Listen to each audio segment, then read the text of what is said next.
দেখো সাধারণ গণিত বইয়ের 9.2 অনুশীলনীর 23 নম্বর অঙ্কটি বলেছে কি, দেখো তো, সমাধান করো sine theta plus cos theta equal to 1 যখন থিটার মান 0 ডিগ্রির সমান বা তার চেয়ে বড় এবং 90 ডিগ্রির সমান বা তার চেয়ে ছোট হবে। তোমাদের বোর্ড পরীক্ষা এবং একাডেমিক পরীক্ষায় এই থিটার মান নির্ণয়ের অঙ্কগুলো কিন্তু খুবই খুবই গুরুত্বপূর্ণ। দেখো তাহলে অঙ্কটি আমরা সমাধান করি। দেওয়া আছে কি বলতো, আমাদের এখানে দেওয়া আছে হচ্ছে দেওয়া আছে sine theta plus cos theta equal to 1। এখন তোমার যাকে পছন্দ হয় তাকে রেখে দাও তোমার কাছে, আর বাকি মানটাকে ডান সাইডে পার করে দাও। ওকে, তুমি সাইনকে ডান সাইডে পার করে দিতে পারো বা কসকে ডান সাইডে পার করে দিতে পারো। আমি যদি সাইন থিটাকে রেখেই দিই, আমার কাছে আমার পছন্দ হয়েছে, ওকে, কসকে পার করে দিচ্ছি, তাহলে কত হচ্ছে 1 মাইনাস কস থিটা।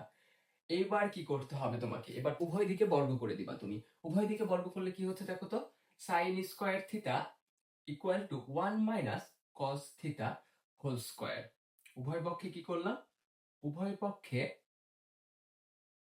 বর্গ করে, ওকে, বা sine square theta equal two, এইখানে কি হচ্ছে বলতো, এ মাইনাস বি। ওকে, 1 কে এ ধরলাম, cos থিটা কে বি ধরলাম, তাহলে এ মাইনাস বি হোল স্কোয়ার।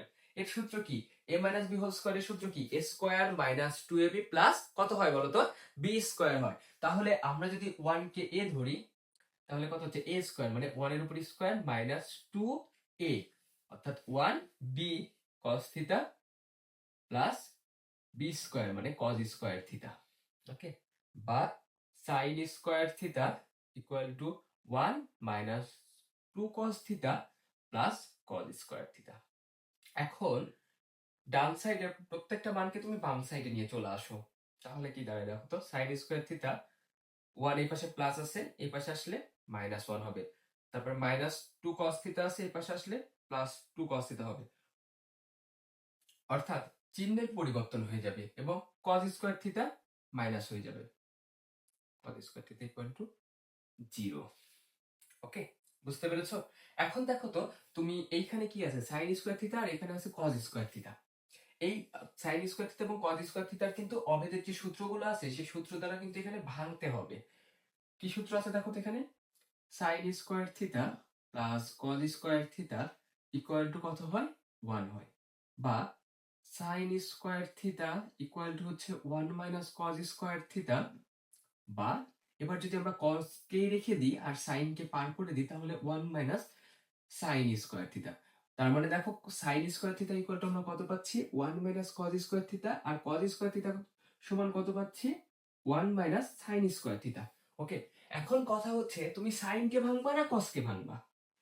তুমি যদি cos কে ভেঙে দাও, তাহলে তুমি পাচ্ছ হচ্ছে 1 মাইনাস সাইন স্কয়ার থিটা, মানে সাইন সাইন মিলে যাচ্ছে, এখানে একটা সেম মান পাচ্ছ। বাট এই cos কিন্তু আবার ডিফারেন্ট মান হয়ে যাচ্ছে, আলাদা হয়ে যাচ্ছে। তো এমন ভাবে ভাঙতে হবে যেন এই যে যতগুলো অনুপাত আছে, সবগুলো অনুপাত যেন আমাদের সেম হয়, বুঝছো? এখন তোমরা আবার cos কে 1/sec আকারে ভেঙে দিও না, তাহলে কিন্তু হয়ে যাবে নি। ওকে, তাহলে আমরা কি করব, আমরা দেখো এই সাইনকে যদি ভেঙে দিই, তাহলে কি পাচ্ছি, সাইন স্কয়ার থিটা সমান কত হচ্ছে, 1 মাইনাস cos স্কয়ার থিটা। আমি যদি এই মান দ্বারা ভাঙি, তাহলে কিন্তু আমরা তিনটাই cos রিলেটেড মান পেয়ে যাচ্ছি।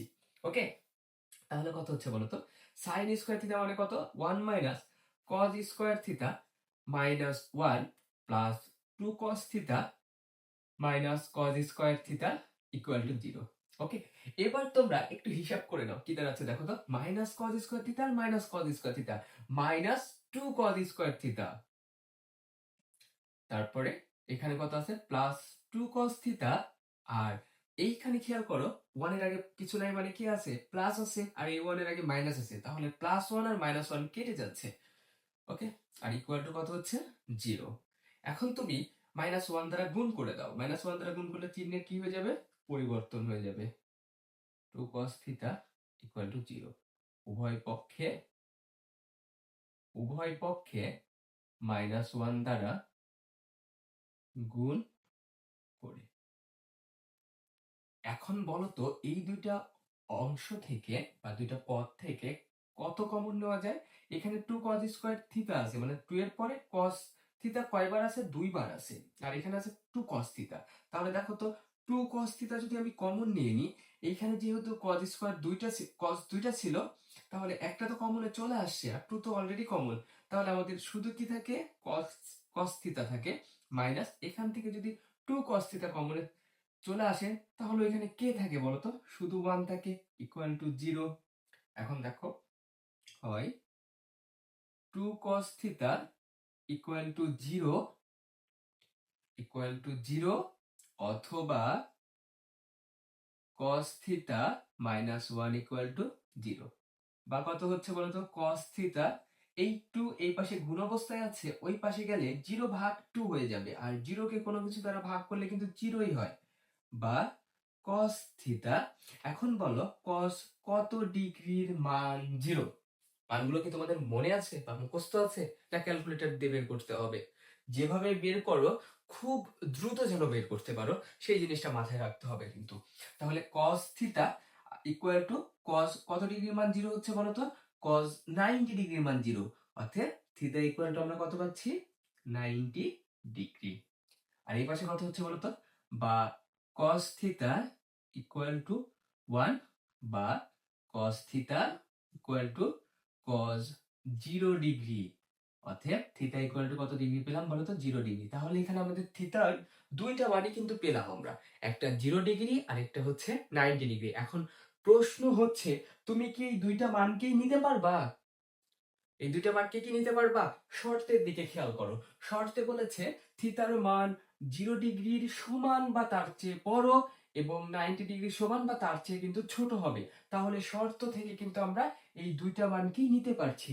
তাহলে আমাদের থিটার এখানে কয়টা মান হচ্ছে, দুইটা, একটা 0 ডিগ্রি আর একটা 90 ডিগ্রি।